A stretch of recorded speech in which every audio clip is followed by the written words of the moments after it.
Welcome, folks. This is Tom O'Brien of TFNN. We go 5 days a week.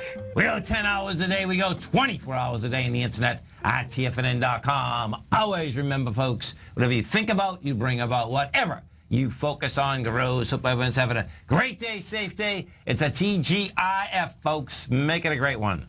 I start with the idea that nothing is impossible and everything can be done in the end.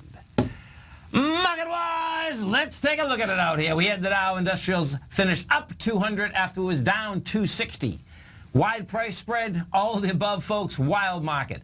NASDAQ up 80, S&P's up 25, gold contract up $23.50 at $1,137 an ounce.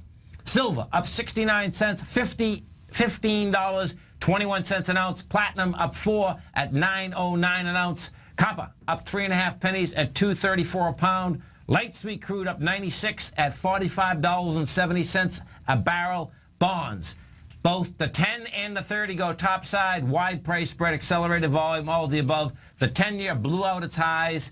We're at 1.9 on the 10-year right now. We broke 2.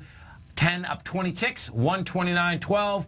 30 up a full point and 5 ticks, 158.31. King dollar down 271 ticks, 96.05. King dollar was down about 800-900 ticks, full penny with monster volume, folks. King dollar wants lower price. Euro up 18 at 112 and the yen at 120.03. Our phone number is 877-927-6648. Give us a call, folks. Want to know what's going on in your world. In the world of the S&Ps, let's take a look at them. What do you have? You have a rejection of lower price. We had the jobs numbers come out, folks. Jobs numbers come out. The S&Ps go from positive 10 to negative 25. Market opens up. The SPY opens up at 189.77. Moves lower and then just takes off topside. And you have some juice here. We've done 203 million shares. You're at 194, so 99. That's saying you're going to go after the September 18th level. That's how this is set up right now. The bottom of that level was the 194.96. We're at 194.99. Bottom line is that, yeah, you have lighter volume into that, but I suspect it's going to try to charge into that more than likely Monday morning. We're at 203 versus 223.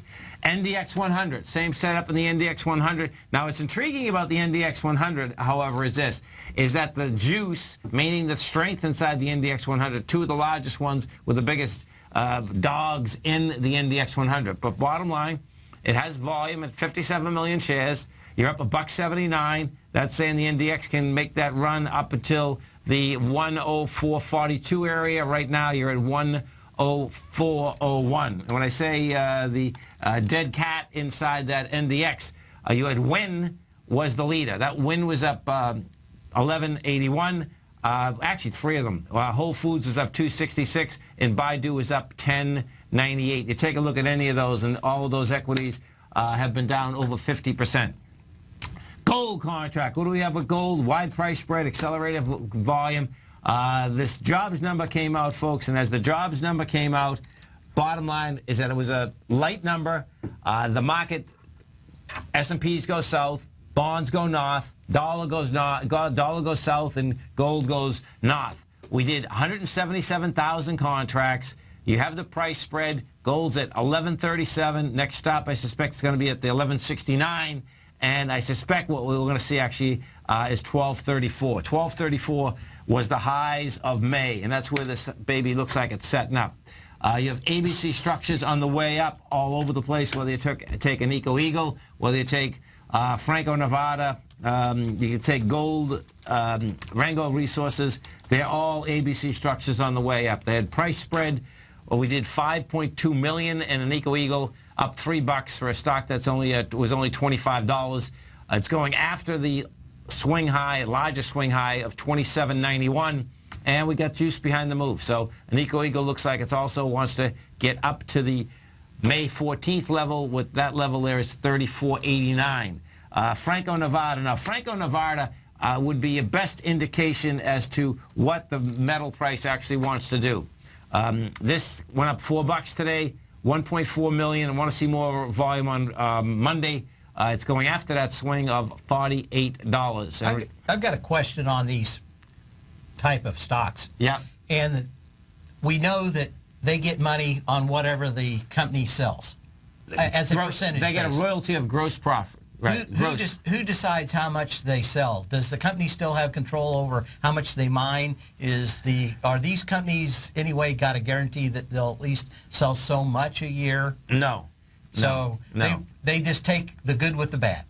Right. Exactly. Okay. Exactly. With zero cost. Okay. Yeah. With zero cost. If we take a look at the bond market, folks, what we have with the bond market is this.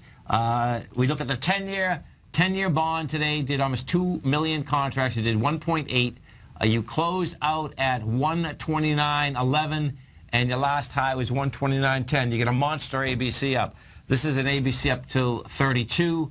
And if you want a mortgage, folks, go get it, because we hit 1.984 today. You broke the 2% barrier. That will bring, it's going to be amazing. That can bring 30-year mortgages down to 3%. The TLT hit that little gap today. I didn't get to see the closing volume, but there was this gap. It went right into it today. Yeah. What did it look like? Well, the TLT hits 126.21. We did 12 million shares versus 16 up there.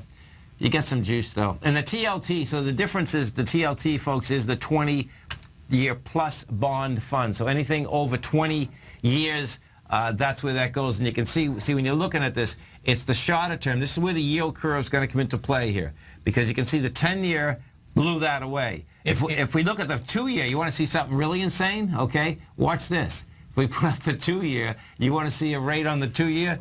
The rate on the 2-year, folks, right now is 0.5 or 0.5%. That's what it is. Everybody talks about the inverted yield curve. What would we see if that's going to happen? And would you think it could happen? No, I don't think. No, I don't see that. I don't see that happening. We're way away from that right now, actually. I mean, because so watch you got the 2 years at 0.5%. The 5-year is at 1.2. The 10 is at 1.9, and then the 30 is at 2.8. How in the past, how would we know? What would happen is this: is that would say, so this yield curve here is saying that on a short-term basis that nothing's going up. Right. If it got inverted, it would mean flat out that we are going up, and they'd think that something else is going to happen in the future, and the 30-year would continue going down, where the 2 and the 10 would be going up. Okay. But that's a lot of pushing, man. Yeah. Do you know what I mean? Right now, it can flatten out. This is Dave White, Tom O'Brien. You stay right there, folks. We'll come right back.